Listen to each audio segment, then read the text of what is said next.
ప్రార్థన చేసుకుంటామండి. మమ్మల్ని మిక్కిలిగా ప్రేమించిన మా ప్రియ పరలోకపు తండ్రి, ఈ సాయంత్రం వేళ మీ ప్రియులు, మీ కుమారులు చంద్రశేఖర్ గారు, శశికళ గారు, వారిని ప్రేమించి మీరు ఇచ్చిన గర్భఫలాలు జ్యోతిర్మయి చేసిన కుటుంబాన్ని ఇప్పటి వరకు కూడా తండ్రి సురక్షితమైన మీ హస్తాలలో వారిని నడిపిస్తూ అనేక విషయాల్లో ఆదరించి చేరదీసి ఇరుకులోనూ ఇబ్బందుల్లోనూ లేవనెత్తి ప్రతి సందర్భంలోనూ మీరు వారి పట్ల చేసిన ప్రతి మేలు కొరకై కృతజ్ఞతాపూర్వకంగా ఈ బిడ్డలందరినీ ఆహ్వానించి మీ మాటలు వినిపించి మీ అందు ఆనందించడానికి ఈ కార్యక్రమం ఏర్పాటు చేయబడి ఉండగా వీళ్ళవారందరూ కూడా తండ్రి మీ మాటల చేత ఆదరించబడినట్లుగా శ్రేష్టమైన మీ మనసులోని మాటలను నా నోట బోధింపు చేయమని కోరుతూ మా ప్రభువు రక్షకుడైన యేసుక్రీస్తు ద్వారా ఈ ప్రార్థన మీకు సమర్పిస్తూ ఉన్నాను తండ్రి. ఆమేన్. ప్రియమైన దేవులారా, ఈరోజు ప్రత్యేకంగా చంద్రశేఖర్ గారు అలాగే శశికళ గారు వారి కుటుంబం పక్షాన మనమందరం కూడా ఇక్కడ కూడి ఉండటం మనందరి జీవితాలకు కూడా ఆశీర్వాదకరంగా ఉండాలని దేవుడు కోరుతూ కొద్ది సంగతులను వాక్య భాగముల నుంచి మనంతా కూడా పరిశీలనగా నేర్చుకుందాం. పిల్లరా, ఈ భూమి మీద మనిషి మనుగడలో అత్యంత వేగంగా పరుగులు తీసుకుంటూ వెళ్ళిపోయేది ఏది అని అంటే కాలం. దాన్ని ఎవరు ఆపలేదు. ఏ ఒక్కరు కూడా దాన్ని ఒక క్షణం కూడా నిలపలేదు. అది ఎంత వేగంగా వెళ్ళిపోతుంది అని అంటే అప్పుడే ఉదయం కాస్త అస్తమయం అయిపోయింది. రాత్రి సుమారు 9:30 గంటలకు మనం వచ్చేసాం. మరికొద్ది గంటల్లో ఒక దినం అయిపోతుంది. మరొక దినంలోకి మనం ప్రవేశిస్తాం 12 గంటలకి. ఈ సందర్భాన్ని మనం ఆలోచిస్తూ ఉంటే గడిచిపోతున్న ఈ కాలం మనకు మెలుకొలుపును కలిగించాల్సిన అవసరత ఉన్నా కానీ సమాజం దాని గురించి ఎంత మాత్రము ఆలోచన అనేది చేయకుండా బ్రతుకుతూ ఉన్నట్లుగా మనకు కనపడతా ఉంది.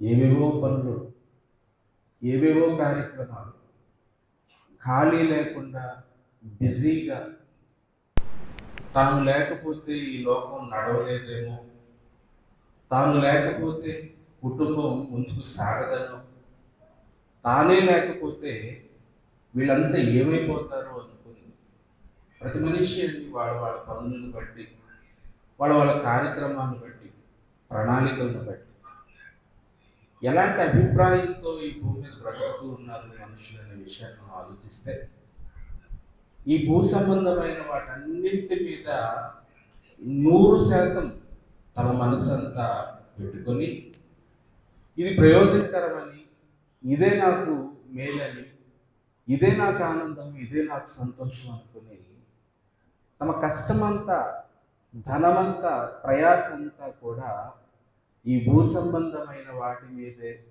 పెట్టడాన్ని మనం చూస్తూ ఉన్నాం. ప్రియమైన దేవుని వాళ్ళ కాదంటారా చెప్పండి?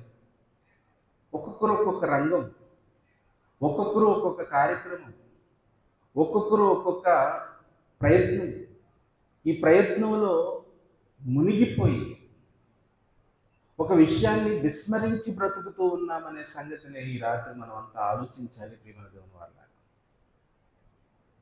బైబిల్లో దేవుడు రాయించిన మాట, ప్రతి మాట యొక్క పరమార్థం ఏంటి అని అంటే మీ ఆత్మలను రక్షించుటకు శక్తి కలిగినది వాక్యం అనండి. అంటే వ్రాయబడిన ప్రతి మాట మన ఆత్మను రక్షించేది. ఎలా రక్షిస్తుంది ఆ మాట? ఏం చేస్తే రక్షిస్తుంది? ఒక టాబ్లెట్ రోగాన్ని తగ్గిస్తుంది. ఎలా తగ్గిస్తుంది అంటే అది మనం భుజిస్తే, వేసుకుంటే, మన దేహంలోకి అది వెళ్ళిన తర్వాత అది కరిగిపోయి ఆయా అవయవాలకు ఏదైతే రుగ్మతుందో రోగం ఉందో అది నయం చేయటానికి అది పనిచేస్తుంది. వాక్యం ఎలాగ రక్షిస్తుంది ఆత్మని అని అంటే, ఈ గ్రంథంలో వ్రాయబడిన ఈ మాట నీ చెవిని పడినప్పుడు అది నీ హృదయంలోకి ప్రవేశిస్తుంది. హృదయంలోనికి ప్రవేశించిన తర్వాత వాక్యం చేసే పనేంటి అని అంటే, హృదయం యొక్క తలంపులను ఆలోచనలను శోధించుచున్నది అని రాయించారు. ఎలా శోధిస్తుంది? నీ అభిప్రాయాలను, నీ ఉద్దేశాలను, నీ ఆలోచనలను, నీ బ్రతుకు విధానాన్ని క్రమపరచటానికి ఈ మాటలు నీ హృదయంలోనికి ప్రవేశిస్తాయి. మరి ఈరోజు మనం ఆలోచించబోతున్న సందర్భం కూడా మన బ్రతుకును మార్చగలగాలి. ప్రియమైన దేవుని వల్ల ఏది మార్చాలి? మనం బ్రతుకుతున్నది, మనం చేస్తున్నవి, మనం పడుతున్న పాటు ప్రయాస ఇదంతా మనకి మేలు చేసేదేనా, లేదా వృధా ప్రయాస కోసం చేస్తున్నామో ఆలోచించుకోవాల్సిన అవసరం ఉంది. లోకంలో చాలా సామెతలు ఉంటాయండి. ఒక సామెత ఏంటి అని అంటే, కొండను తవ్వి ఏం పట్టుకున్నారట? ఎలుకను పట్టుకొచ్చారని అంటారు. అవును కదండి. కొండను త్రవ్వితే ఏం రావాలి? కొండను త్రవ్వితే ఏమొస్తాయి? కొండను బద్దలు చేసి ఏమేమి తీసుకొస్తారు బయటికి? నూనె, చమురు తీసుకొస్తారు, తర్వాత బంగారాన్ని తీసుకొస్తారు, వెలగలిగిన మార్బుల్స్ అని, గ్రానైట్స్ అని, ఇలాగా చాలా ఖరీదైన విలువైన ఐశ్వర్యాన్ని బయటికి తీసుకొస్తారు. ఎలికిని తేవటం ఏంటి? ఎలికిని తెచ్చారని అంటే ఈ ప్రయాసంతో ఏమైపోయినట్టు? అట్టర్ ఫెయిల్యూర్ అయిపోయినట్టు. మనకు అర్థమయ్యే భాషను మాట్లాడాలని అంటే, 1000 కోట్లు పెట్టి సినిమా తీశారు. ఎంత రావాలి? 2000 కోట్లు వస్తే ఆ తీసినోడికి అంతసేపు కష్టపడినందుకు ప్రతిఫలము, లాభము వస్తుంది. కానీ 1000 కోట్లు పెట్టారు, 100 కోట్లు కూడా రాలేదనుకోండి, ఏమైపోయినట్టు? ప్రయాస అంతా వ్యర్థమైపోయినట్లే. ఎందుకు ఈ విషయాన్ని మనం ఆలోచిస్తూ ఉన్నామనంటే, ప్రియమైన దేవుని వల్లరా, మన బ్రతుకు కాలంలో, దేవుడిచ్చిన ఆయుష్కాలంలో దినాలు, సమయము, కాలము చాలా విలువైంది. అర్థమవుతుందా? ఈ కాలం ఎంత విలువైందని అంటే, దీన్ని కావాలంటే మనం కొనుక్కోలేము. నీ దగ్గర ఎన్ని లక్షల కోట్ల రూపాయలు ఉన్నా కానీ కొనగలరండి ఎవరైనా? ఏమండి, నాకు ఇది ఇంకో 100 సంవత్సరాలు కావాలనుకుంటున్నాను, ఇప్పుడు 80 ఉన్నాయి కదా, ఇంకా 20 సంవత్సరాలు ఎంత కావాలో చెప్పండి, నేను ఇస్తాను, నాకు ఇవ్వండి అని ఇచ్చేవాళ్ళు ఎవరైనా ఉన్నారా? లేదు. ఈ కాలం ఎవరు ఇవ్వలేరు. అలా ఇవ్వలేని ఈ విలువైన కాలం వృధాగా పోగొట్టుకుంటూ ఉన్న వ్యర్థ ప్రయత్నాల చేత ఈ భూమి మీద ప్రియమైన దేవుని వల్ల కాదంటారు చెప్పండి? పనికిమాల ప్రయత్నాలు ఎన్నో చేసి ఎదురు చూసిన తర్వాత అది ఫెయిల్ అయిపోద్ది. ఆ ఫెయిల్ అయిపోయే వరకు కూడా దాని కొరకు మనం పడే ప్రయాస, అనారోగ్యం ఎంత ప్రమాదకరంగా ఉంటుందో మీరే ఆలోచించండి. ప్రియమైన దేవుని వారలారా, ఈ సందర్భాలన్నింటినీ మనకు ముందే తెలియచేయాలనుకునే దేవుడు ఎన్నో వచనాలు బైబిల్లో రాయించి పెట్టాడండి. బైబిల్లో ఒక మహానుభావుడు ఉన్నాడు, ఆయన జ్ఞాని అయిన సొలొమోను. అంటే మన బ్రతుకుకు చాలా దగ్గరగా ఉంటాయి మాటలు, మన జీవన విధానానికి చాలా సరిపోల్చబడుతూ ఉంటాయి. ఏం చేస్తామో, ఏం ఆలోచిస్తామో, దేనికోసం పరుగులు తీస్తూ ఉంటామో, ఈ విషయాలన్నింటినీ గురించి చాలా అవగాహన కలిగి పరిశోధన చేసి చాలా అనుభవ సారాన్ని రాశాడు బైబిల్లో. చూడగలిగితే ప్రసంగి గ్రంథము 2వ అధ్యాయము 11వ వచనాన్ని ఒకసారి చదువుకుందాం. చూడండి ప్రియమైన దేవుని వారలారా, ప్రసంగి గ్రంథము 2వ అధ్యాయము 11వ వచనాన్ని మనం ఒకసారి చూడగలిగితే, అప్పుడు నేను చేసిన పనులు అన్నీ, ఒక క్షణం ఆలోచిస్తూ చదువుదాం ఈ మాటల్ని. ఈయన ఎవరు అనంటే రాజు, యెరూషలేమును రాజధాని పట్టణంగా చేసుకొని వైభవోపేతమైన పాలనను సాగించిన చాలా గొప్ప వ్యక్తి, జ్ఞాని. ఇతని జ్ఞానాన్ని తెలుసుకోవటానికి భూమి అంతముల నుండి బయలుదేరి ఎందరో రాజులు రాణులు బయలుదేరి రావటాన్ని మనం బైబిల్లో చదువుకుంటాం. ప్రియమైన వాళ్ళ చాలా గొప్ప పాలన చేశాడు, చాలా ఐశ్వర్యాన్ని కలిగి ఉన్నాడు. అన్నిటికంటే ఇతనికున్న జ్ఞానం ఎవరికి లేదు. ఇతను ఏమని మాట్లాడుతూ ఉన్నారు అని అంటే, అప్పుడు నేను చేసిన పనులన్నీ ఏం చేశాడు ఈయన? ఒకటి గురించి చెప్పటం లేదు, కానీ అన్ని పనుల గురించి మాట్లాడుతూ ఉన్నాడు. నేను చేసిన పనులు అన్నీ, నెక్స్ట్ ఆ పనులు చేయటం కొరకు నేను పడిన ప్రయాసము అని అంటున్నాడండి. ప్రియమైన దేవుని వాళ్ళారా, చాలా పనులు పెట్టుకుంటాము, చాలా ప్రయత్నాలు చేస్తూ ఉంటాము.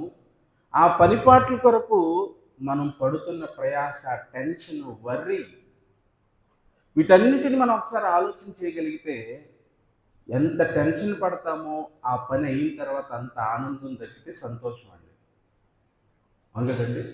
కానీ హడావిడిగా హర్రీపర్రీగా పరుగులు తీసుకుంటూ రోడ్డు మీద వేగంగా ఆళ్ళు గుద్దుకుంటూ ఈళ్ళు గుద్దుకుంటూ వెళ్ళిపోయిన తర్వాత నీకు ఇంకా అరగంట టైం ఉంది, గంట టైం ఉంది అన్న సంగతి తెలిసింది అనుకోండి, ఎలా ఉంటుంది చెప్పండి? మరి ముందు చెప్పొచ్చు కదరా, మెల్లగా అన్న వచ్చేవాడిని, దీనికోసం నేను చూడు ఎలా వచ్చేసాను. ఆలోచించండి ఒకసారి. ప్రేమ దేవుని వాళ్ళు అంటే అర్థం ఏంటంటే, నువ్వు ఏదైనా టెన్షన్ పడుతున్నావు, చింతపడుతున్నావు, వర్రీ పడుతున్నావు, లేదంటే ప్రయాస పడుతున్నావు అని అంటే ఆ ప్రయాసకు తగినట్లుగా నీకు ప్రతిఫలం అనేది ఉండాలి. అర్థమవుతుంది కదా ప్రేమ దేవుని వాళ్ళారా? ఇప్పుడు చాలా పనిపాట్లు పెట్టుకున్నాడు, చాలా పనులు చేశాడు సొలొమోను గారు. ఏమేం చేశాడు మీకు తెలియాలంటే ఇంటికి వెళ్ళాక ఈ అధ్యాయం మొదటి నుంచి చదవండి. ఒక్కొక్క పాటని, ఒక్కొక్క పదం రాశాడు. ఆ పదంలో ఎంత కష్టం ఉంటుందో ఆలోచిస్తే మీకు అర్థమవుతుంది. ఈ పనులన్నింటిని గురించి మాట్లాడితే ఏమంటున్నాడంటే, వాటి కొరకు నేను పడిన ప్రయాసము అని మాట్లాడుతున్నాడండి. ఇది విలువైందా? చాలా విలువైందండి ప్రయాసం. మనం పడే కష్టం, మనం పడుతున్న ప్రయాస, ఆ ప్రయాసం గురించి చాలా సందర్భాల్లో మనం మాట్లాడుకుంటాము, ఆలోచన చేస్తూ ఉంటాం. ఎంత తిప్పాడు వాడు నన్ను, ఎంత కష్టపెట్టాడు, దీనికోసం ఎంత ప్రయాసపడ్డాము, ఎంత మనం ఇబ్బంది పడ్డాము. అనుగత ప్రేమల దేవుని వాళ్ళారా, అంటే మనిషి తన జీవితంలో పడే ప్రతి ప్రయాస వెనక ప్రయోజనం ఉండాలని కోరుకొని కష్టపడతాడు, లాభం ఉండాలని కోరుకొని ప్రయాస శ్రమ పడతాడు. అవును కదండి? దేనికోసం కష్టపడతాడు మనిషి? ఆ కష్టం వలన తగిన ప్రయోజనము, ప్రతిఫలము, లాభము ఆశించే చేస్తాడు.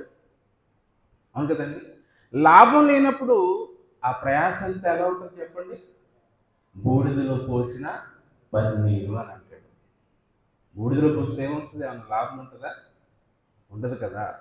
ఇప్పుడు భూమి మీద మనం చేసే ప్రయత్నాలలో ఎలాంటి ఫెయిల్యూర్ అయిన ప్రాబ్లం లేదండి. మనం చేసే ఈ ప్రయత్నాల్లో ఏదో వస్తుంది అనుకుని ఏదో కష్టపడడం రాలేదు, పోనింది. ఏదో ఆశించి ఏదో శ్రమపడడం రాలేదు, పోనింది. అవును కదండి? నెక్స్ట్ ఇంకోటి ఏదైనా చేసుకుందాము, ఇంకొకటి ఏదైనా మనం సాధిద్దాం అనుకుని ఏదైనా ప్రయత్నం మనం చేయొచ్చు. కానీ ప్రియమైన దేవుని వాళ్ళారా, ఈ ప్రయాసము, ఈ ప్రయత్నం అనేది లైఫ్ టైంలో నువ్వు చేస్తే, నా ప్రశ్న అర్థమైందండి మీకు? మనకి ఇవ్వబడిన జీవిత కాలంలో చాలా అనుకుంటాము, చాలా చేయడానికి ప్రయత్నం చేస్తూ ఉంటాము, ఏదో ఆశిస్తాము, ఏదో సాధిద్దాం అనుకుంటాము, దానికోసం ఏవో ప్రణాళికలు వేసుకుంటూ ఉంటాము. అలాగా సమయాన్ని వెచ్చించి శ్రమ పడుతూ ఉంటాము. కొన్ని ఫెయిల్ అయిపోతూ ఉంటాయి, కొన్నిటి వల్ల లాభం అనేది ఏముండదు. కానీ ప్రియమైన దేవుని వాళ్ళారా, దానివల్ల నష్టపోయిన మనకు ప్రాబ్లం లేదు, ఇంకో ఛాన్స్ ఉంది అని అనుకోవచ్చు లైఫ్ టైంలో. కానీ కన్ను మూసిన తర్వాత ఈ జీవిత కాలంలో నువ్వు పడిన ప్రయాస అంతా, నువ్వు పడిన కష్టం అంతటి వలన వృధా ప్రయాస ఇదంతా అన్న సంగతి నీకు అర్థమైతే, చాలామందికి అర్థం కాలేదు అనుకున్నాను నేను చెప్పిన మాట. అర్థమైందా అండి? నేను చెప్పిన మాట అర్థమైందా? అర్థమైతే ఒకసారి చేసి చూపించండి. మీకు అర్థం కాకపోతే వేస్ట్. అది చాలామందికి అర్థమైంది. Thank you.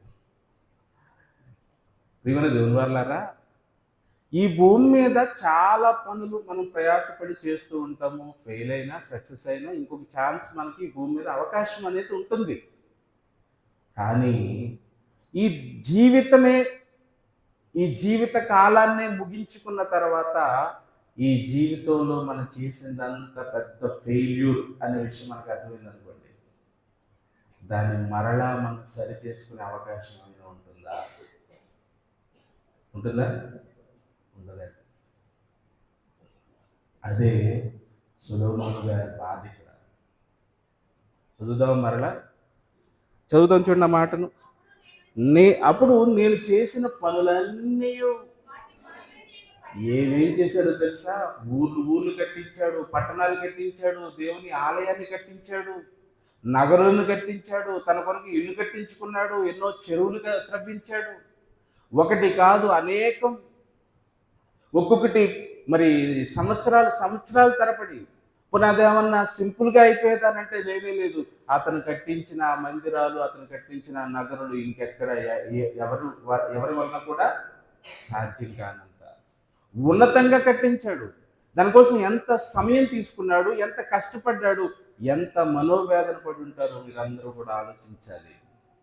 ఇవన్నీ చేసేసి, అన్నీ సాధించేసి, వాటన్నిటిని కూడా అనుభవించేసి చివర్లో కూర్చొని ఆలోచిస్తూ ఉన్నాడండి ఆయన. ఏం ఆలోచిస్తూ ఉన్నాడు?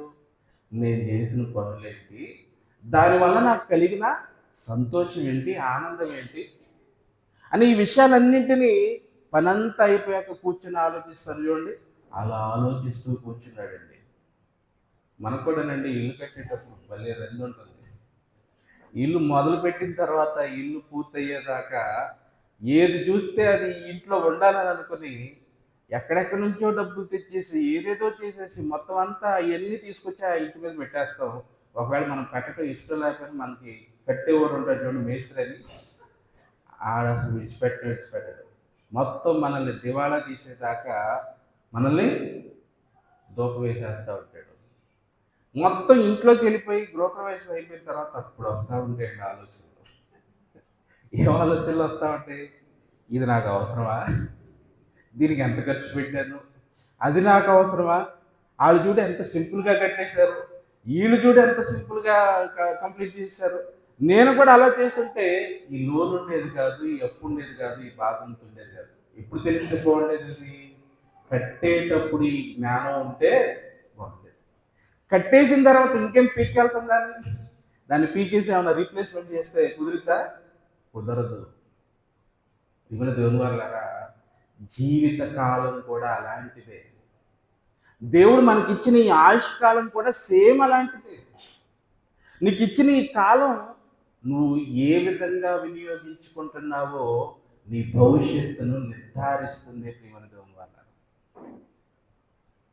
ఇప్పుడు ఆలోచిస్తే బాగుంటుంది, ముందే ఆలోచిస్తే బాగుంటుంది. నేను చేసిన పనులన్నీ, వాటి కొరకే నేను పడిన ప్రయాసంతయు నిదానించి వివేచింపగా ఒక్కటి కూడా అందులో పనికొచ్చేది లేదంటున్నాడండి. ఏమన్నాడండి? అవన్నీ ఏవన్నీ? తన కోసం ఇల్లు, తన కోసం చెరువులు, తన కోసం ఉద్యానవనాలు, తన కోసం ఉపపత్నులు, తన కోసం మందిరాలు, తన కోసం మంచి ఆహార పదార్థాలు, తన హృదయం దేన్ని ప్రేరేపించిందో, ఏది కావాలని హృదయం కోరుకుందో, హృదయానికి ఏ ఆటంకం లేకుండా అన్నిటినీ రుచి చూసేశాడు, అన్నిటినీ అనుభవించేశాడు. లోకాన్ని అంతా పూర్తిగా అనుభవించేశాడు. ఇంత అనుభవించి, ఇంత సాధించి, ఇంత చేసి, పేరుంది, ప్రతిష్ఠ ఉంది, ధనం ఉంది, ఐశ్వర్యం ఉంది, వెండి బంగారాలు ఉన్నాయి, చెప్పలేనంత ఘనత ఉంది, అనేక విషయాల్లో చాలా ఉన్నతమైన స్థితి ఉంది. ఈ స్థితి కోసమే కదా మనం పరుగులు తీస్తూ ఉంటాం. లోకంలో దేనికోసం మనం ఆశిస్తూ ఉంటాం? మంచి ధనం ఉండాలని, మంచి ఇల్లు ఉండాలని, మంచి పేరు ప్రతిష్టలు రావాలని, మంచి ఘనత ఉండాలని, ఐశ్వర్యం ఉండాలని. ఈ లోకంలో వీటినే ఆశించి పై వచనాన్ని మనం చూడగలిగితే ప్రియమైన దేవుని వారలారా, 8వ వచనం చదువుకుందాం చూడండి. నా కొరకు నేను వెండి బంగారములను రాజులు సంపాదించు సంపదను అనటండి. ఎక్కడ తగ్గేదే లేదు. ఏమని సంపాదించుకున్నాడట? రాజులు సంపాదించే సంపద. అంటే సామాన్యుల సంపద వేరు, రాజులకున్న సంపద వేరు. అంతే కదండి. మనకి ఆ పూటకి అన్నము, ఒక కూర, ఒక పచ్చడి ఉంటే చాలు. కానీ ఆయనకి, రాజుకి ఒక కూరతో అన్నం అయిపోవాలా? లేదండి, 100 రకాలైన రుచులు కావాలి. అవన్నీ ఉంటేనే కానీ ఆయనకి భోజనం అనేది నోట్లోకి వెళ్ళదు. రాజులు సంపాదించే సంపదను ఆయా దేశములలో దొరుకు సంపత్తును కూర్చుకొంటిని. ఎక్కడెక్కడటండి? ఇది పలానా దేశంలోనే దొరికిద్ది, చాలా అరుదుగా ఉంటుంది, అలాంటి అరుదైనది నా దగ్గర ఉంది. అదవుతుందా ప్రియమైన దేవుని వాళ్ళారా? ఆయా దేశములలో దొరకు సంపత్తును సమకూర్చుకుంటుని. ఆలోచించిన ప్రియమైన దేవుని వాళ్ళారా, ఇవన్నీ సమకూర్చుకున్నాను, క్రిందకు వచ్చేసరికి ఏమంటాడంటే అవన్నీ వ్యర్థము అని అంటున్నాడు. అవన్నీ ఎలా ఉన్నాయి అంటున్నాడు? వ్యర్థమైనవి గాను, ఒకడు గాలికి ప్రయాసపడినట్లుగాను ఒకపడినవి. ఏమండి, ఈ మాట మనకి చదివేయటం చాలా ఈజీగానండి. ఇతను పడిన ప్రయాసాన్ని జీవితకాలం పాటు పడ్డాడు ఈ ప్రయాస అతను. అదా చెప్పండి. ఎన్నెన్ని సంవత్సరాలు కష్టపడ్డాడు, ఎన్ని సంవత్సరాలు శ్రమపడ్డాడు, ఎన్ని సంవత్సరాలు వీటన్నిటి కోసం పరుగులు తీశాడు, శక్తినంతా వెచ్చించాడు. ఈ శ్రమ, ఈ కష్టము, ఈ ప్రయాస అంతా కూడా దేనికోసం ప్రయాసపడినట్లు అని చెప్తూ ఉన్నాడు తెలుసా? గాలికి ప్రయాసపడినట్లే అని అంటున్నాడు. గాలికి నువ్వు ఎన్ని సంవత్సరాల పాటు ఎదురు చూసినా నువ్వు బంధించగలవా? దాన్ని నువ్వు కూర్చుకోగలవా? అసలు నువ్వు దాన్ని పట్టుకోగలవా? ఈ జీవితంలో ఇతను చేసిన పని అంతా కూడా సేమ్ అలాంటిది అని అంటున్నాడు. దోతుందా ప్రియమైన దేవుని వాళ్ళారా? ఇది ఎంత విలువైనదో, మన టైంని మనం ఎలా వినియోగిస్తున్నాము, దేనికోసం వినియోగిస్తున్నాము అనే విషయం పట్ల శ్రద్ధ కలిగి మన జీవితాన్ని ప్రణాళికాబద్ధంగా డిజైన్ చేసుకోవడం చాలా అవసరం అండి. ఏదో వెళ్ళిపోవటం, ఏదో చేసేయటం, ఏదో అనుకుని వెళ్ళిపోవటం ఈ లైఫ్ టైంలో చేస్తే కుదరదు. యోబు గారు అంటారు కదా, 8వ అధ్యాయము, యోబు గ్రంథం 8వ అధ్యాయం 8వ వచనం చదువుకుందా చూడండి. యోబు గ్రంథము 8వ అధ్యాయం 8వ వచనం చూస్తే, మనము నిన్నటి వారము. ఎప్పటి వారం అటండి? మనం నిన్నటి వారం అటండి. నిన్న మనం ఎప్పటి వారం అని అంటే నిన్నటి వారము. నిన్న అయిపోయింది కదా, నిన్న గురించి ఇప్పుడు ఎందుకు అని అంటారు. అంటే గడిచిపోయిన సమయమే మనది తప్ప రాబోయే సమయం మీద మనకు అధికారమే లేదండి.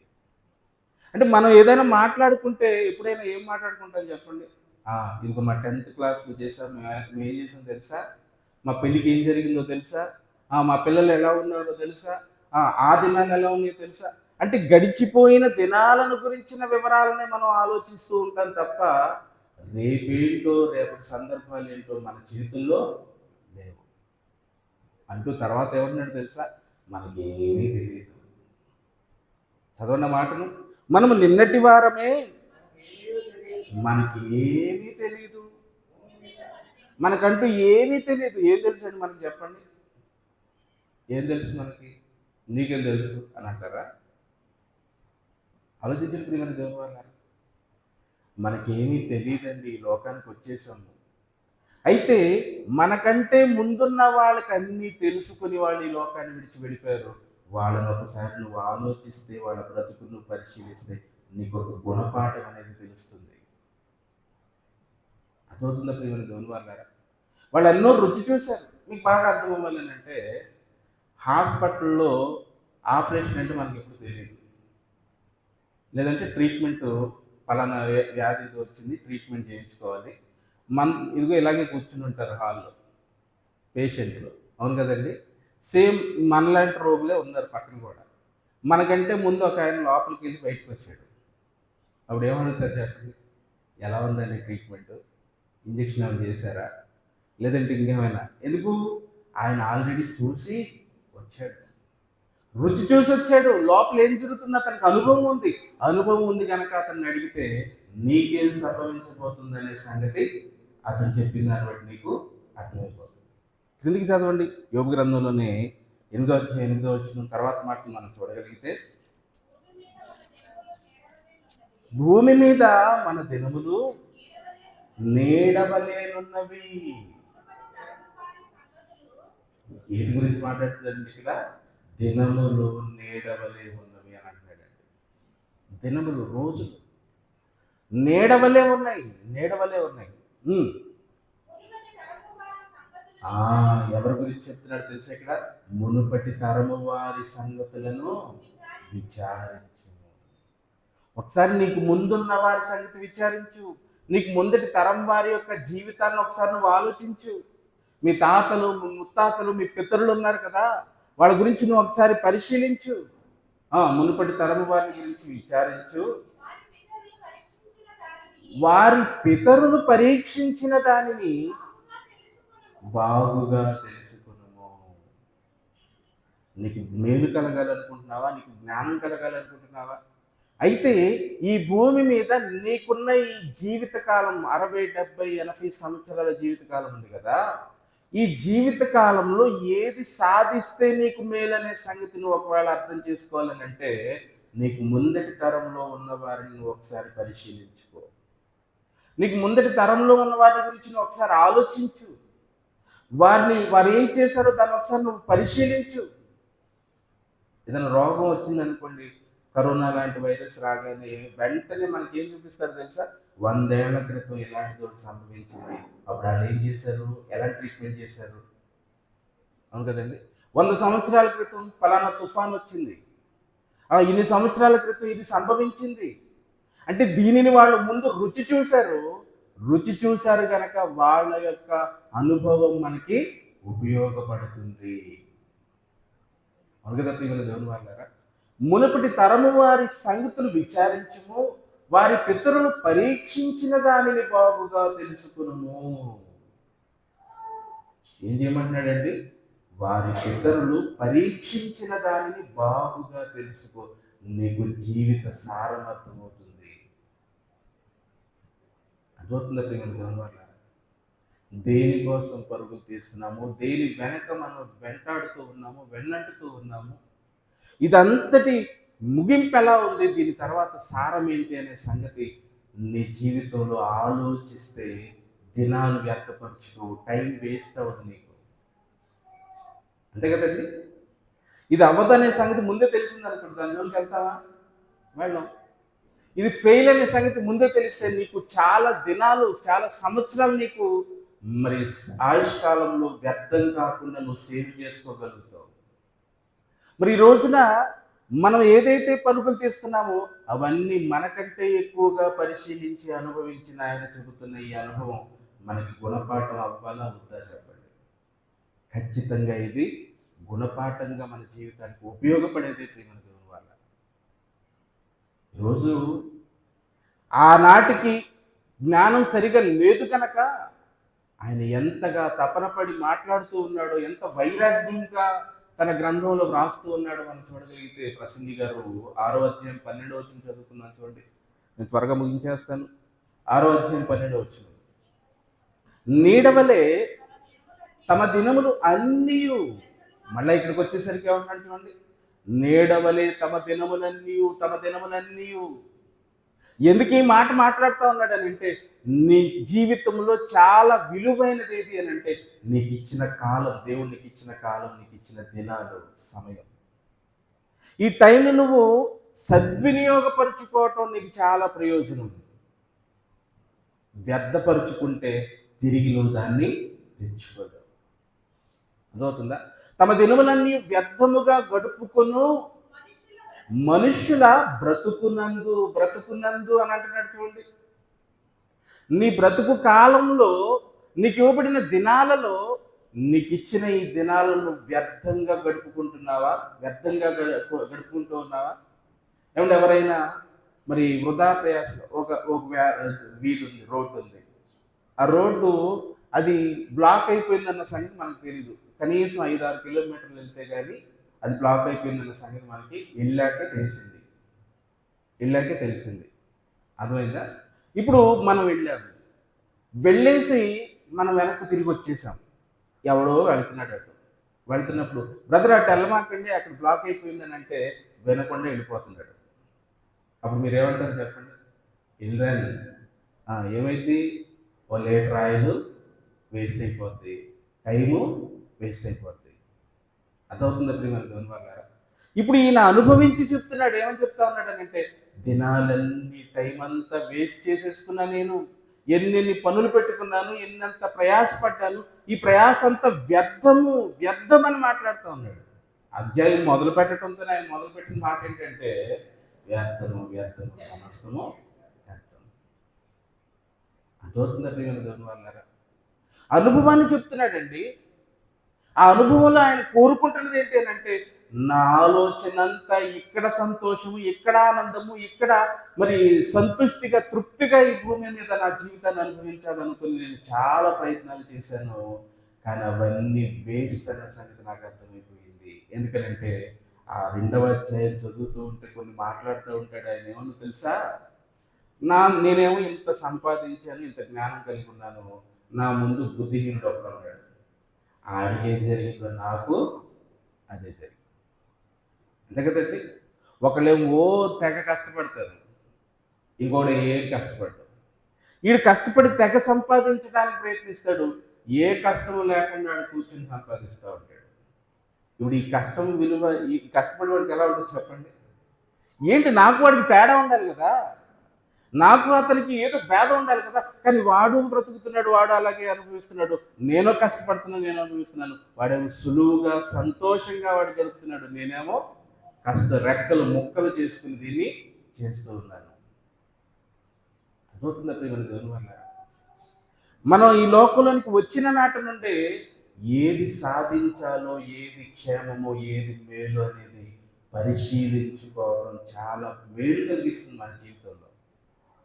నీడవలే తమ దినములన్నీ వ్యర్థముగా గడుపుకుని మనుషుల బ్రతుకునందు, ఇక్కడ ఒక మాట చెప్తున్నాడండి, ఏది వారికి క్షేమకరమైనదో, క్షేమాన్ని ఇస్తుందో, ఏది వారికి క్షేమకరమైనదో. క్షేమకరమైనదంటే అర్థం ఏంటి? క్షేమం అంటే ఏమంటారు చెప్పండి? క్షేమం అంటే ఏమంటారు? క్షేమంగా వెళ్ళిరా అంటే ఎటువంటి ప్రమాదంలోనికి వెళ్లకుండా సురక్షితంగా వెళ్ళు. ఈరోజు మనిషి దినాలలో, మనిషి బ్రతుకు కాలంలో క్షేమాన్ని ఇచ్చేదేంటి? క్షేమాన్ని కలుగు చేసేదేంటి? ఏది వారికి క్షేమకరమైనదో ఎవరన్నా చెప్పేవాళ్ళు ఉన్నారా? చదువుకునే వయసులో ఆ చదువుని అశ్రద్ధ చేసి కాలేజ్ లైఫ్ ఎంజాయ్ చేయాలనుకొని, స్కూల్ లైఫ్ ఎంజాయ్ చేయాలనుకొని, రకరకాలుగా మరి స్కూల్ని ఎగ్గొట్టేసి, కాలేజీని ఎగ్గొట్టేసి, ఆ దినాలన్నీ కూడా సంతోషంగా గడపాలనుకుని కొంతమంది తమ భవిష్యత్తు కోసం ఆలోచించకుండా వ్యర్థంగా అయిపోతుంది. ఆ తర్వాత రియల్ లైఫ్లోకి ఎంటర్ అయ్యాక వీళ్ళకి రియలైజేషన్ వచ్చేస్తుంది. ఏమని చేస్తుంది? ఆ రోజు ఎవరైనా చెప్పుంటే ఎంత బాగుందో అనిపిస్తుంది చెప్పండి. ఆ రోజు ఎవరైనా చెప్పుంటే ఎంత బాగుండేదో, నన్ను పట్టించుకుని ఉంటే ఎంత బాగుండేదో, ఈరోజు నా జీవితం చాలా బాగుండేది, నా డిగ్రీ అయిపోయేది, నా మరి సర్టిఫికెట్ వచ్చేసేది, మంచి ఉద్యోగాన్ని సంపాదించుకునేవాడిని అని. అది అయిపోయిన తర్వాత ఇప్పుడు రియలైజేషన్ రావటం వలన ఆ డిగ్రీ నువ్వు సంపాదించలేవు, ఉద్యోగం నువ్వు పట్టుకోలేవు. అదవుతుందా ప్రియమైన దేవుని వల్ల? ఇప్పుడు ఇలాంటి అభిప్రాయాన్ని ఈయన దేని విషయమే మాట్లాడుతూ ఉన్నాడని అంటే, బ్రతుకుల గురించి మాట్లాడుతూ ఉన్నాడు. ఉద్యోగం గురించి కాదు, చదువు గురించి కాదు, కానీ తనకు దేవుడిచ్చిన ఆయుష్కాలం గురించి, తను బ్రతికేసిన, తన జీవితంలో చేసేసిన పనులన్నిటిని గురించి చెప్తూ ఉన్నాడు. అతను మరలా ఆలోచిస్తూ చదవన్న మాట, నేడవలి తమ దినములన్నీ వ్యర్థముగా గడుపుకుని మనుషులు బ్రతుకునందు ఏది వారికి క్షేమకరమైనదో ఎవరికి తెలుసు? అసలు ఎవరికైనా తెలుసా? వారు పోయిన తరువాత ఎవరినాడండి? వారు పోయిన తరువాత ఏమి సంభవించునో ఎవరు చెప్తారు? నువ్వు వెళ్ళిపోయాక ఏమైతుందో నీతో ఎవరైనా చెప్తే బాగుంది కదా. నేను వెళ్ళిపోయాక ఇదిగో నువ్వు ఇలాగా దేహాన్ని విడిచిపెడతావు, ఆ తర్వాత నువ్వు ఇదిగో ఆ లోకానికి వెళ్తావు, అక్కడ పరిస్థితులు ఇలా ఉంటాయి అని ఎవరైనా అనుభవం కలిగిన వారు చెబితే బాగుండు, తెలియచేస్తే బాగుండు. వారు పోయిన తరువాత చదవండి, ఏమి సంభవించినో వారితో ఎవరు చెప్పగలరు? సొలొమోను గారు ఈ మాటలు రాసే కాలానికి చెప్పేవాడు ఎవరు లేరండి. కానీ సొలొమోను కంటే గొప్పవాడు యేసుక్రీస్తు ఈ లోకానికి ఆయన తర్వాత వచ్చారు. వచ్చి అన్ని విషయాలు చాలా తేటగా వివరించేశాడు. ప్రియమైన దేవుని వాళ్ళారా, ఏమని వివరించాడు తెలుసా? ఈ భూమి మీద నీ బ్రతుకు కాలం చాలా అల్పమైనది, దీని తర్వాత ఒరిజినల్ లైఫ్ టైం అనేది నీకు శాశ్వత కాలం సిద్ధంగా ఉంది. ఆలోచించండి ఒకసారి. మనం దానికోసం ఆలోచించి దానికోసం సిద్ధపడాలని దేవుడు ఈ భూమి మీద కోరుకుంటుంటే అస్సలు దాని గురించిన జ్ఞాపకాలే మన మనస్సులోనికి రానికుండా అపవాది ఏం చేసేసింది? ఈ లోకంలో ఉన్న కార్యక్రమాలు, ఈ లోకంలో పనులు, ఈ లోకంలో బిజీ, ఈ లోకంలో సంపద, ఈ లోకంలో సంపాదన అంటూ ఈ చిన్న జీవిత కాలంలో ఎన్ని రకాల కష్టాలలో ఊబుల్లోనికి నెట్టివేస్తుందో అపవాది మనం అర్థం చేసుకోలేకపోతా ఉన్నాం. ప్రియమైన దేవుని వల్ల ఒక్కసారి ఆలోచిద్దామండి, ఒక్క నిమిషం ఆలోచిద్దామండి. మన జీవితం గురించి పుట్టేశాం, ఎంత వేగంగా పెద్దవాళ్ళు అయిపోతామని అంటే 5 ఏళ్ళు అలా గడిచిపోతాయి. తీసుకెళ్ళి బడిలో వేసేస్తారు. బడిలోకి వెళ్ళిన తర్వాత అప్పుడే 10వ తరగతి అవును కదండి, 10వ తరగతి అయిన వెంటనే మళ్ళా కాలేజీ. ఎప్పుడు జాయిన్ చేసామో తెలియదు, 5 ఏళ్ళకి డిగ్రీ అయిపోతే బయటకు వచ్చేస్తాడు. అవును కదండి. వేట, ఏదో ఒక ఉద్యోగం దొరికిన మరుక్షణం మళ్ళా వేట, పెళ్ళి. ఇక పెళ్ళి అవటంతో మొదలవుతుంది యుద్ధం. అవును కదండి. పెళ్ళి అయిపోయింది. పెళ్ళి అయిపోయిన తర్వాత ఏం చేయాలి? పిల్లల్ని కనాలి. వాళ్ళకి మళ్ళా స్టార్ట్ అయిపోతుంది. ఎప్పుడైతే పిల్లల్ని కంటారో వివాహం చేసుకున్న భార్యాభర్తలు, ఆ తర్వాత నుంచి వీళ్ళ జీవితం గురించి వీళ్ళు ఆలోచించడం మానేస్తారు. ఎలా మానేస్తారు? ఏదైనా తినాలనిపిస్తే పిల్లలు తింటారేమో, ఏదైనా కొనుక్కోవాలనిపిస్తే పిల్లలకి ఆనందంగా ఉంటుంది కదా, వాళ్ళు కొనిద్దాం. అవును కదండి. అంటే మన కోసం మనం అనుభవించడానికి గడిపిన దినాలు, బ్రతికిన దినాలు ఎంత అని అంటే మనకు తెలిసి కళాశాలలో జాయిన్ అయ్యి పెళ్లి చేసుకునే మధ్యలో జీవితకాలం అంతే కదండి. ఆ నెక్స్ట్ ఏమైపోతుందంటే వివాహం అయిపోతుంది, పిల్లల భవిష్యత్తు అని వాళ్ళ అక్కరలు, వాళ్ళ అవసరాలు తీర్చడంతోనే మనకున్న ఈ చిన్న జీవిత కాలంలో వివాహం నుంచి ముగింపు వరకు త్యాగాలతోనే గడిచిపోతూ ఉంటుంది. ఎక్కడ నీ సంతోషం? ఎక్కడ నీ ఆనందం? ఎక్కడ ఈ భూమి మీద ఏదో సంతోషం ఉందనుకుని భ్రమలో ఆ సంతోషాన్ని వెతుక్కుంటూ, కొనుక్కుంటూ, అప్పులు చేసుకుంటూ, భారాలు మోసుకుంటూ వెళ్ళిపోతూ ఉన్నాం. ఇది శాశ్వతమైనది కాదు, వాస్తవమైనది ఉంది. ఆ వాస్తవమైనది నువ్వు సంపాదించుకోవాలని అంటే నీకు ఇచ్చిన ఈ దినాలను నువ్వు చక్కగా సద్వినియోగపరుచుకుంటే అది నీకు సాధ్యపడుతుంది. ఇరిమియా గ్రంథం 21వ అధ్యాయం 8వ వచనం చదువుకుందా చూడండి. ఇరిమియా గ్రంథం 21వ అధ్యాయం 8వ వచనం త్వరగా.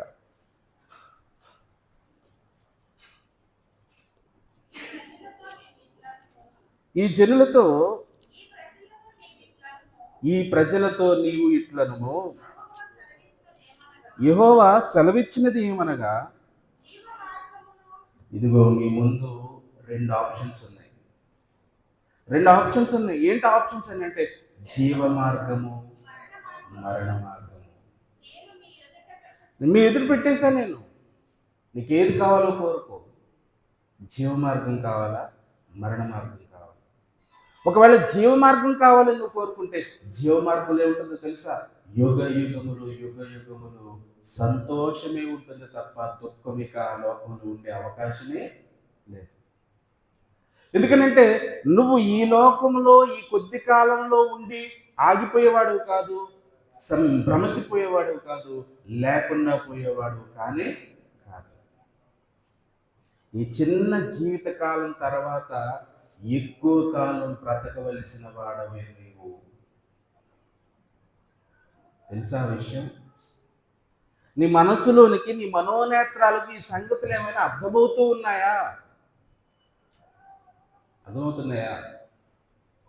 శరీరాన్ని వదిలి నువ్వు వెళతావు. ఎక్కడికి వెళ్తావునంటే అనంతకాలం ఉండటానికి నువ్వు వెళ్ళబోతా ఉన్నావు. వాస్తవమైన జీవితంలో అనుభవించడానికి నువ్వు వెళ్ళబోతా ఉన్నావు. ఈ చిన్న జీవితం తర్వాత వాస్తవాన్ని చూడటానికి నువ్వు ఎదురు చూడటానికి వెళ్ళిపోతా ఉన్నావు. ఆ వాస్తవమైన జీవితం ఎలా ఉంటుందనంటే ఒకటేమో జీవము ఉంటుంది, రెండొకటి మరణం ఉంటుంది. ఈ రెండు మార్గాల్లో ఏది సాధించాలనుకుని ఈ లోకంలో నీకు ఇచ్చిన ఈ జీవిత కాలాన్ని నువ్వు వినియోగించుతావో దాని మీద ఆధారపడి ఉంటుంది ఆ రిజల్ట్ అనేది. అర్థమవుతుందా ప్రియమైన? ఒక 2 వచనాలు చూద్దామండి. కొరింథీయులకు రాస్తున్న మొదటి పత్రిక అపోస్తలుడైన పౌలు, ఒక 10 నిమిషాలు నేను చెప్పి ముగిస్తాను, పర్లేదా? కొరింథీయులకు రాస్తున్న మొదటి పత్రిక 15వ అధ్యాయము 19వ వచనం చదువుకుందాం. చూడండి, ఈ జీవిత కాలము మట్టుకే దేనికోసం అని అంటాడండి? ఈ జీవిత కాలం 70 ఏళ్ళు 80 ఏళ్ళ జీవితకాలం ఉంది కదా, ఈ చిన్న జీవిత కాలం మట్టుకే మనము క్రీస్తు యేసునందు నిరీక్షణ ఉంచిన వారు అయిన ఎడల అని అంటాడు. ఎందుకు ప్రభువుని నమ్ముకున్నావు? ఎందుకు దేవుని తెలుసుకున్నావు? ఎందుకు ప్రభువుని ఆరాధిస్తా ఉన్నావు? ఆయనలో ఉన్న ప్రత్యేకత ఏంటి? ఆయన నువ్వు కలిగి ఉండటం వల్ల నువ్వు పొందబోతున్న మేలేంటి? ఆయన ఎవరు అనుకుంటున్నావు? ఆయన దేనికి సంబంధించిన వాడు అనుకుంటున్నావు? అర్థమైందా? చెప్పండి ప్రియమైన దేవుని వారు. ఈ జీవితకాలం మట్టుకైనా ఆయనతో నీకు పని. ఆయన ఎంత గొప్పవాడు అని అంటే, ఆయనలో ఎంతటి శక్తి ఉంది అని అంటే, ఈ జీవిత కాలాన్ని విడిచిన తర్వాత సహితం నిన్ను మరలా లేవనెత్తగలిగిన శక్తి కలిగిన వాడు ఆయన. ఎక్కడి నుంచి? నువ్వే చనిపోతున్నావు, నువ్వే మళ్ళా తిరిగి లేపబడబోతా ఉన్నావు. నువ్వే తిరిగి మళ్ళా మట్టిలో నుండి, సమాధిలో నుంచి తిరిగి లేపబడబోతా ఉన్నావు. నువ్వు తిరిగి లేస్తావు. నువ్వు అలా లేపుటకు శక్తి కలిగిన వాడే నువ్వు నమ్మిన యేసుక్రీస్తు. మనం నమ్మిన తండ్రి, మనం అంగీకరించిన, మనం వెంబడిస్తున్న ప్రభువైన యేసు మృతులలో నుండి లేచిన వాడు, మృతులలో నుండి మనలను కూడా లేపుటకు శక్తి కలిగిన వాడు. ఆయన ఎంతకు వచ్చావు, ఆయన అంగీకరించావు, ఆయన నీ హృదయంలో స్థానం ఇచ్చావు. ఏది శాశ్వతమైనది? ఈ జీవిత కాలము మట్టుకే మీరు క్రీస్తు యేసునందు నిరీక్షణ ఉంచిన వారైన ఎడల. ఏంటి మినిస్టర్ గారి దగ్గరికి వచ్చి కుళాయిలో నీళ్ళు అంటావు? మినిస్టర్ గారి దగ్గరికి వచ్చి ఏదో అనేటువంటి ఆయన ఏం చేయగలడు? అంతకంటే చాలా రెట్టింపు పని చేయగలడు. క్రీస్తు నందు నీకున్న గొప్పతనం ఏంటి, ఘనత ఏంటి, మహిమ ఏంటి అని అంటే, మృతులలో నుండి దేవుడు నిన్ను లేపుటకు శక్తి కలిగిన వాడు. అదే అధ్యాయము 12వ వచనం చదువుకుందా చూడండి. అదే అధ్యాయంలో 12వ వచనంలో ఏమని రాయబడి ఉందంటే, క్రీస్తు మృతులలో నుండి లేపబడి ఉన్నాడని ప్రకటింపబడుచు ఉండగా మీలో కొందరు మృతుల పునరుత్థానం లేదని ఎలా చెప్తున్నారయ్యా? క్రీస్తు మృతుల నుండి లేపబడి ఉన్నాడు, మరి మీలో ఏంటి కొంతమంది మృతుల్లో నుంచి పునరుత్థానం లేదని అంటున్నారు, చనిపోయిన వాళ్ళు తిరిగి లేవరని అంటున్నారేంటి? ఒకవేళ మృతులు లేపబడిన ఎడల క్రీస్తు కూడా లేపబడి ఉండలేదు. ప్రియమైన దేవుని వారు, లోకంలో ఉన్న వారికి ఈ సంగతి తెలియదు కనుక వాళ్ళు అలాగా ఆలోచిస్తే తప్పులేదేమో, కానీ నువ్వు క్రీస్తును నమ్మావు, క్రీస్తునందు బాప్తిసం పొందావు, సంఘంలో చేర్చబడ్డావు అని అంటే నీ దృష్టి, నీ మనసంతా కూడా లక్ష్య పెట్టవలసింది, లగ్నం చేయవలసింది ఎక్కడో తెలుసా? మృతుల పునరుద్ధానం అనంతరం వాస్తవమైన నీ జీవితం మీద నీ మనసు ఉండాలి. ఉందా మనసు? ఇంకా ఈ లోక సంబంధమైన శరీర సంబంధమైన ఈ చింతల్లోనే మునిగి నష్టపోతూ ఉన్నావా, శ్రమపడుతూ ఉన్నావా? ఒకనాడు ప్రారంభ శతాబ్దంలో ఉన్న క్రీస్తును నమ్మిన క్రైస్తవులు, అపోస్తలులు, వాళ్ళకి మనలాంటి కష్టాలు మనకంటే రెట్టింపు కష్టాలు వాళ్ళకి. రంపాలతో కోసేస్తున్నారు ఒక పక్క, తలలు తెగ నరుకుతూ ఉన్నారు మరొక పక్క, కొరడాలతో వీపంతా చీల్చివేస్తూ ఉన్నారు మరొక పక్క, రాళ్లతో కొట్టి చంపుతూ ఉన్నారు. వీటిని కష్టాలు అందామా? మనకున్న చిన్న చిన్నపాటి కష్టాలు అందామా చెప్పండి? అసలు మన కష్టాల లెక్కలోకే రావు. అంత భయంకరమైన శ్రమలు అనుభవిస్తున్న వాళ్ళు అస్సలు శ్రమలను గురించి చింతే లేకుండా బ్రతికారండి భూమి మీద. ఎందుకంటే మేము నమ్మిన దేవుడు, నా విమోచకుడు సజీవుడు. అర్థమవుతుందా ప్రేమ దేవుని వల్ల? ఈరోజు మనం ప్రభువుని నమ్మి కూడా మన చింతంతా కేవలం ఈ లోక సంబంధమైన ఈ చిన్న చిన్న వాటి మీద పెట్టేసుకుని నలిగిపోతూ శ్రమ పడిపోతూ హాస్పిటల్ చుట్టూ తిరుగుతూ ఉంటాం. ఆయన ఎంత శక్తిమంతుడనంటే మృతులలో నుండి కూడా నిన్ను లేపుటకు శక్తిమంతుడు. దానియేలు గ్రంథం 12:2 చదువుకుందాం చూడండి. దానియేలు గ్రంథం 12:2 త్వరగా. మరియు ఏమన్నాడండి? సమాధులలో నిద్రించు అనేకులు మేలుకొనేదరు. ఇవన్నీ నిజమేనా? ఒక్కసారి చెప్పండి. మంచి భోజనం మీ కొరకు సిద్ధపరచబడింది, చేద్దాం. ఇది నిజమా అబద్ధం అంటారు చెప్పండి? మీరు చదివిన ఈ మాట నిజమా అబద్ధమా? మేలుకుని ఉన్నారా? మేలుకుని ఉన్న వాళ్ళందరూ ఒకసారి హల్లెలూయా చెప్పండి. ఇది నిజమా అబద్ధం అండి? ఏంటది?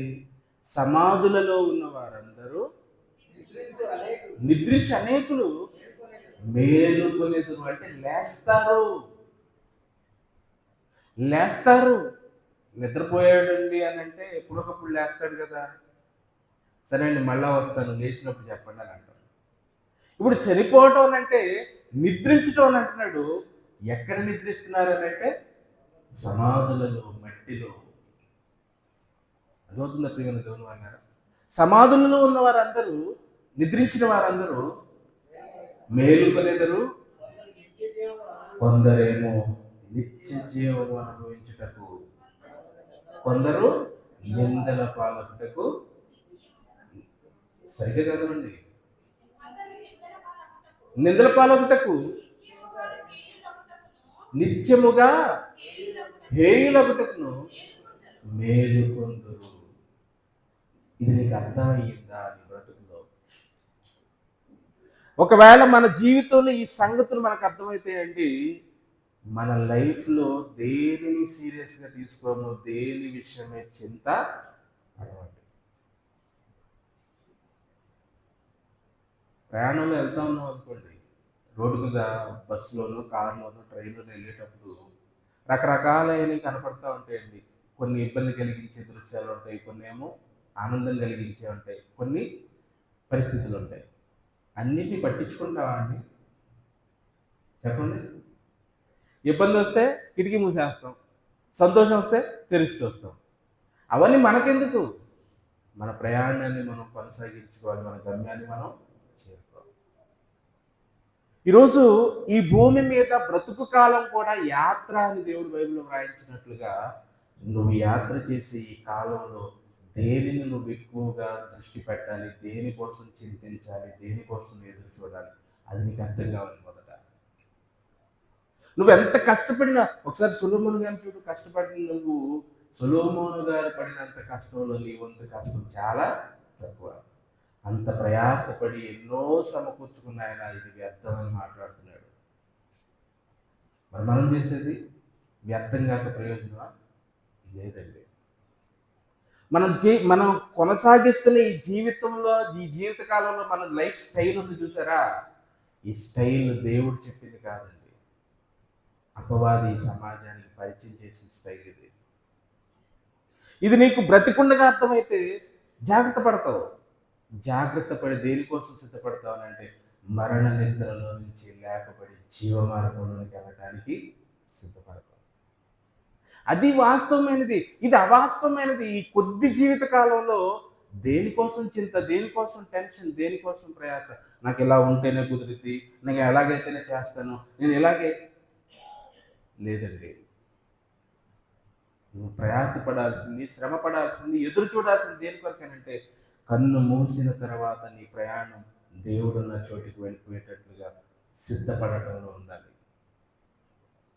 చివరిగా కొరింథీయులకు రాస్తూ మొదటి పత్రిక 15:40 మాట చదువుకున్నా చూడండి. 15 అధ్యాయం దగ్గరికి వచ్చేసి 40 చదువుకున్న చోటు ప్రేమలను వాళ్ళరా. ఏమంటే మరణం తర్వాత, మృత్యువు తర్వాత వాస్తవమైన జీవితం గురించి ఎన్ని ఉదాహరణల ద్వారా దేవుడు మనకు మేలుకొలుపు దయచేస్తున్నాడో ఈ రోజైనా నువ్వు ఆలోచిస్తూ ఉన్నావు. ఎప్పుడైనా ఆలోచిస్తారండి హృదయంలో? నిజమే కదా. 75 ఏళ్ళ తర్వాత నా భవిష్యత్తు నేను ఆలోచిస్తాను. 70 తర్వాత నేను దేహాన్ని విడిచిపెట్టాలి. విడిచిపెట్టిన తర్వాత నేను ఎక్కడికి వెళ్ళిపోతాను, ఏమి చూస్తాను, నేను వెళ్ళబోతున్న లోకం ఎలా ఉంటుంది, నాకంటే ముందు వెళ్ళిపోయిన వారు ఏ చోట్ల ఉన్నారు, వాళ్ళు ఎలా ఉంటారు, అక్కడ పరిస్థితులు ఎలా ఉంటాయి, నేను ఎలా ఉండాలి. యేసుక్రీస్తు రాకడ సంభవించబోతుంది కదా. ఆయన రాకడ జరిగినప్పుడు ఏం సంభవించబోతుంది, నేను ఎలా లేస్తాను సమాధిలో నుండి, నా రూపం ఎలా ఉంటుంది, లేచిన నేను ఎలాంటి అనుభవాన్ని నేను కలిగి ఉంటాను, ఆ జీవితం ఎలా ఉండబోతుంది, నేనే కదా అనుభవించాలి, ఆ జీవితాన్ని నేనే కదా ఫేస్ చేయాలి. అలా ఫేస్ చేయాల్సిన నేను ఎలాంటి అనుభూతిని నేను పొందబోతా ఉన్నాను. ఆలోచిస్తున్నారు దేవుని అన్నారా? దీని మీద మీరు మనసు పెడితే ఈ జీవితం ఎంత మాత్రం మీకు కష్టం అనిపించదు. అపొస్తలులు ఏమన్నారు? చులకనైన ఈ శ్రమలు అని అంటారు. చులకన శ్రమలు అని అంటారు. ఎంత మాత్రం అని అంటారు. ఏంటి బ్రతుకుల్లో రంపాలతో కోయించుకోవడం చులకనైన శ్రమ? ఆపరేషన్ ఉట్టిదే ఇలాగే ఉంటుంది అని అన్నాడు డాక్టర్. ఏమంటుంది చెప్పండి? కత్తులు ఒక పక్క రెడీ చేస్తా, పొదునైన కత్తుల్ని ఆ పళ్ళెంలో పెట్టి మోత మోగిస్తా, ఏముండదు ఊరినే అన్నాడు అనుకోండి. ఎలా ఉంటుంది మనం చెప్పండి? కత్తి వైపు చూస్తూ ఊరికే. అవును కదండి. ఒకవైపు ఇలాంటి శ్రమలు అనుభవిస్తూ చులకనైన శ్రమలు వాళ్ళు అని అంటూ ఉన్నారనంటే వాళ్ళకి ఒక్కటే అర్థమైంది. ఏంటో తెలుసా? ఇది మట్టిలోనికి వెళ్ళిపోయేది. నేనైతే ఎక్కడికి వెళ్ళిపోతాను? కష్టము లేని, బాధ లేని, దుఃఖము లేని, వేదన లేని, నెమ్మది పొందే విశ్రాంతిలో నేను వెళ్ళిపోతాను. అమ్మయ్య, నాకు లాభం అండి నేను వెళ్ళిపోతే. పౌలు గారు చెప్తాడండి ఆ మాటను. ఫిలిప్పీలకు రాస్తూ మొదటి అధ్యాయము, ఫిలిప్పీలకు రాసిన పత్రిక 1వ అధ్యాయం 23 చదువుతాను చూడండి.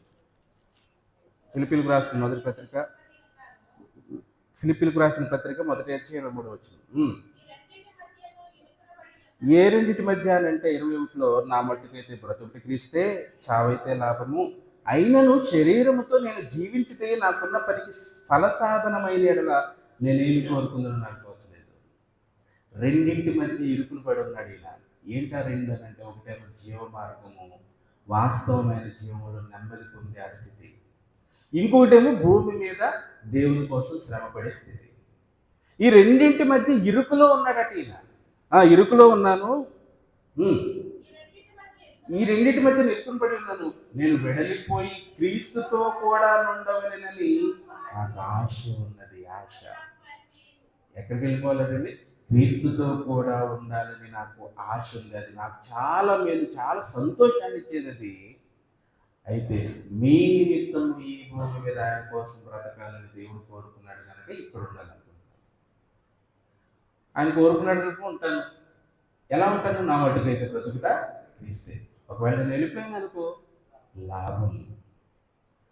ఈ మనస్సు, ఈ విశ్వాసం ఒకవేళ నీ హృదయంలో ఈ రోజున, ఈనాడు నువ్వు కలిగి ఉండి నీ ఆత్మీయ జీవితాన్ని కొనసాగించే పరిస్థితులు ఉంటాయి. దేనికి చింతపడవలసిన అవసరత లేదు. అర్థమవుతుందా ప్రియమైన దేవుని అన్నారు? ఇవన్నీ వాడుకున్న చేత పాడైపోయాయండి. ఈ దేహం కూడా యూజ్ అండ్ త్రో, అంటే వాడి పారవేయటానికి దేవుడు ఇది ఇచ్చాడు. అర్థమవుతుందా? మనం ప్లేట్లు తెచ్చుకు ఇప్పుడు తింటాం కదండి, బఫే ప్లేట్లు ఉంటాయి. అంటే అర్థం ఏంటి? అందులో వేసుకుంటాం, చక్కగా తింటాం, తర్వాత తీసుకెళ్ళి పారేసేస్తాం.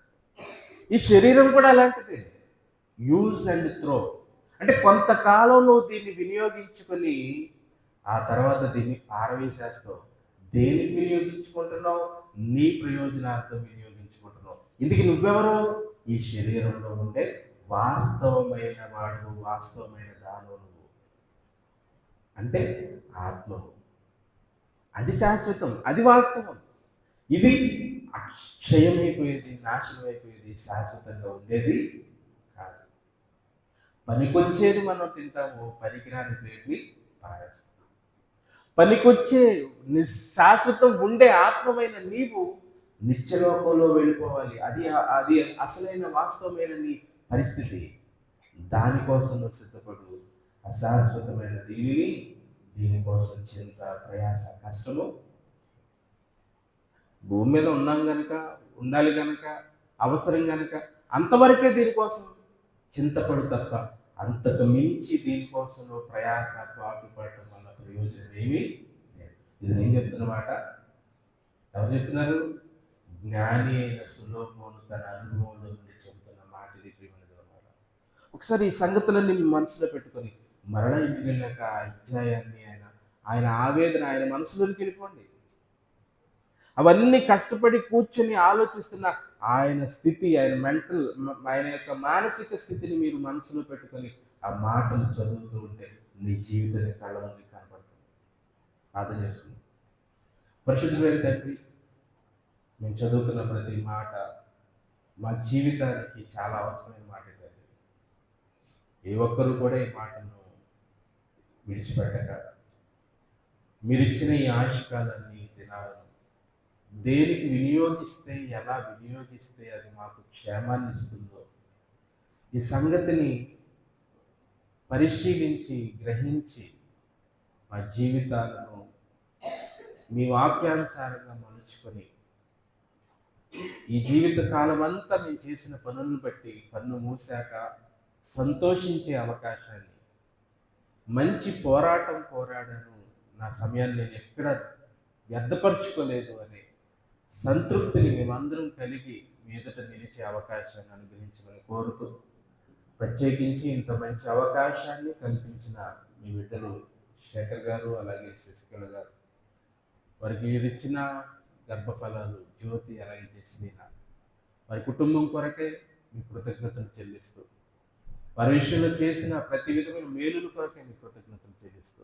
ఇంకనూ అనేక మరి విషయాల్లోనైనా మరి ఏవే కార్యక్రమాల పట్ల వారు చింత కలిగి ఉన్నారు వాటన్నింటి విషయంలో మీరేనైనా సహాయాన్ని దయచేయమని, బిడ్డల విషయంలో కూడా తండ్రి వారి భవిష్యత్తు విషయంలో మేలుకరమైన సందర్భాలే వారు చవి చూచినట్లుగా సహాయం చేయమని కోరుతూ, కూడి వచ్చిన ప్రతి ఒక్కరిని వారి కుటుంబాలను దీవించి ఆశీర్వదించుకొని తిరిగి ప్రయాణమే వారి గృహాలకు వెళ్ళనే ఉండగా ప్రతి ఒక్కరూ కూడా తండ్రి క్షేమంగా గృహాలు చేరి మేము స్తుతించే భాగ్యాన్ని దయచేయమని మా ప్రభు రక్షకుడైన యేసుక్రీస్తు ద్వారా ఈ ప్రార్థనకి సమర్పిస్తూ ఉన్నాను తండ్రి.